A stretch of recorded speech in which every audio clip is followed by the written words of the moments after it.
Salamat sa Diyos. Halika. Hindi nila alam na nandito ako. Hindi ako nagpapakita. Malaki po yung sugat niya sa ulo. Imat yun, baka mamaya patayin niya na. Yun po yung pinagbabantay niya sa akin na patayin niya.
Ko yun para ma-rescue ko pa, mabuhay pa.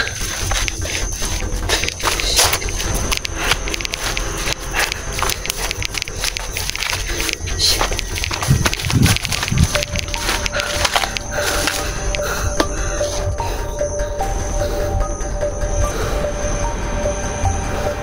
Sige, umalis ka, hayop ka. Umalis ka.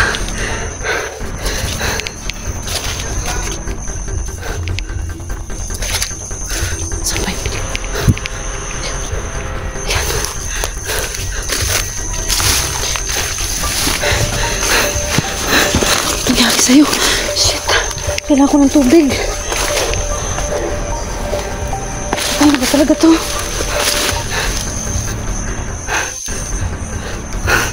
Buhay pa to. Kailangan ko ng tubig. Tubig lang kailangan ko. Shit. Tayo na sa zero. Makita ko na zero. Kailangan ko magtago nito, guys.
Yan. May tubig.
Nakatakip ako dito sa may saging.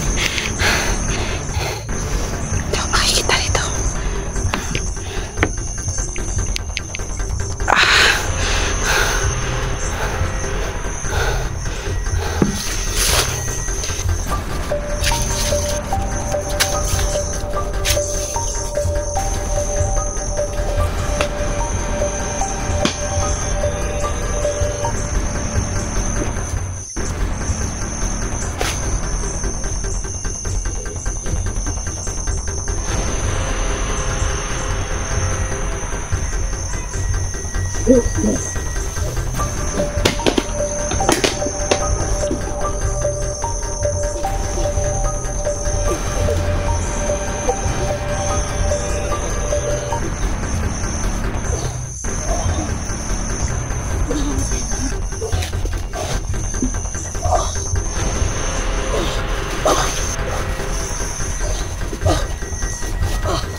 Salamat sa Diyos.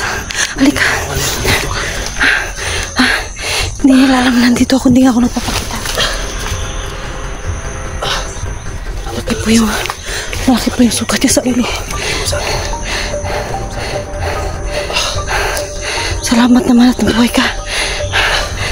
Akala ko hindi na tatablad yung hindi tumatarab yung yung agimat. Tumatarab pa pala. Halika, laka na tayo para mailigtas natin yung ko. Ha? Kaya mo pa? Kaya mo?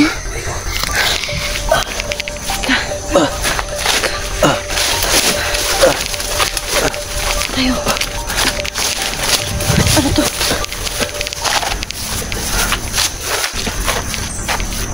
Ano to dito? Patay?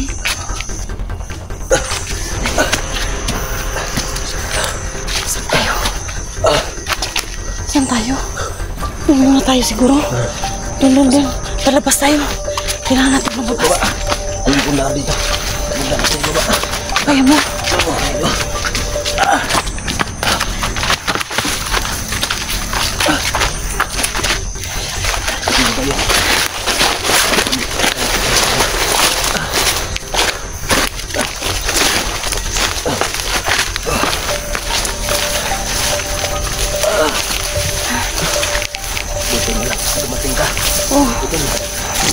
Kasi nga, binigyan mo ko ng impormasyon na dinala dito si EJ at saka yung pamangkin ko. Kaya,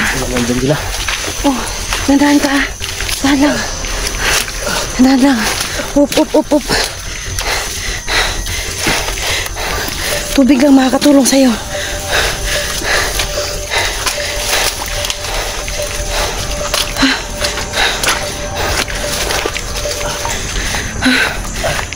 Ay, Diyos ko.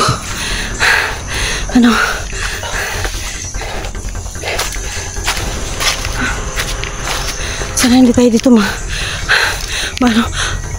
ihugasan mo yung sarili mo doon para mas lalo ka maging malakas. Yan.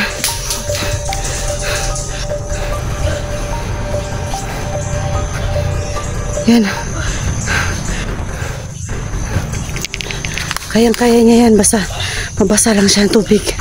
Babalik ang lakas niya, guys.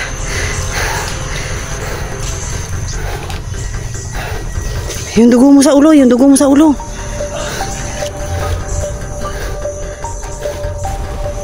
Ayan, parang gumaling.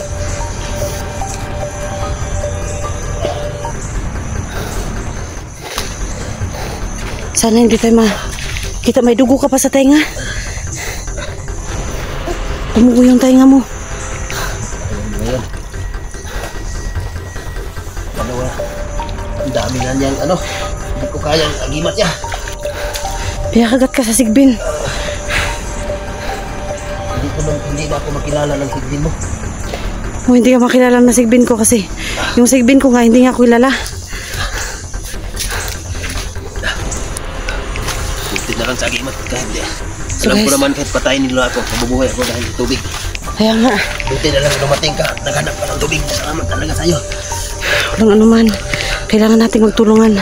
Makakatulong ka na sa akin para iligtas yung anak ko. Makakatulong ang agimat mo. Kasi kahit nabarilin tayo ni Asero. Kahit nabarilin tayo ni Asero. Hindi tayo, mayroon tayong agimat na makakatulong. Hindi matatablan yung ulo mo kasi. Hindi man matatablan, dudugo lang. Ang natablan man kasi dumugo. Pero hindi talaga siya magkakabutas o maano.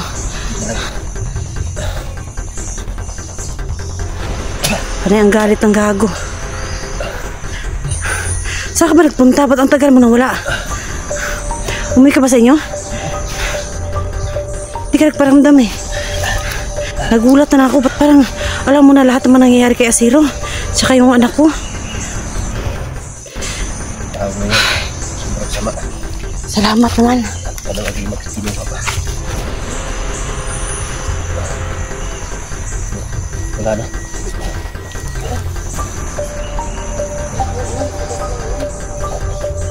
Ilan to? Guys. Agimat na ano. Ito po yung tauhan ko dati nung Commander Los pa po ako. Siya po yung tauhan ko dati na sumurinder na. Tapos hindi nakasamang mag-vlog, biglang nawala. Hinanap ko po siya. Wala na po akong update sa kanya, wala na akong balita. Katulad po ng nangyayari ngayon kay Kulas. Hindi ko alam kung nasaan si Kulas ngayon. Ano yung nangyayari kay Kulas? Hindi na po si Kulas nagparamdam. So siya po yung tauhan ko na matagal ko nang hinahanap. Dahil hindi ka siya nagparamdam. Umuwi po pala siya sa kanila. Inuwian niya yung pamilya niya. Kaya ngayon na po siya dumating. At nung pagbalik niya po rito, tinawagan niya po ako. Tiwagan niya ako. Meron po siyang cellphone na yung keypad lang. Nagtaka po ako kung sino yung tumawag sa akin. Siya po pala. At nalaman niya po sa Facebook, sa YouTube po, nalaman niya po yung sa YouTube, sa cellphone ng asawa niya, na meron palang mga ina-upload. At lahat po ng mga nangyayari sa akin ay alam niya. Kaya po, nasundan niya si Asero kung saan binihag yung mga anak ko. Ay, yung anak ko, ito yung pamangkin ko. Kaya siya po yung tumulong sa akin para magbigay ng informasyon sa akin. No? Kaya po ako nakarating dito agad-agad. Dahil galing pa po ako ng biyahe. Yung bag ko po, iniwan ko lang doon sa may, sa may guardia. May guard po doon sa may farm doon ba. Kaya, dumiretso na po ako dito kasi masyado po akong sagaban. So, nahanap pa ng mga viewers mo, magsalita ka para maalala ka nila. Idol no. Jadi, salamat kay kang una-una tastaran mga idol. Salamat kay Commander ko yun dati. Ngayon, idol ko na. Kaya, laking tulong niya na nagawa niya sa akin. Gawa niya ang pagbabago. Ayan, bago ako at ibigay sa akin dito mag-agimat. Alam ko naman kung ibigay ko sa kanila ang agimat na to, lalong sumasama lang yun. Pero kung ano naman, pag mapatay ako, pagdating ng umuulan kasi, pag umuulan, ayan, alam ko namang mabubuhay ako. Kaya, hindi ko na lang talaga ibigay sa kanila. Kaya, Commander Los to, kung kunin man ni Commander Los ang agimat na to, pwede ko to ibigay sa kanya dahil sa kanya na dito. Talaga. So, salamat din talaga kay Commander Los. Kaya dati, ngayon, idol ko na. Salamat talaga sa'yo, idol. Dumating ka, nagkataon na dito ka. Nakakit naman ako. Ayan, kasama mo yun doon.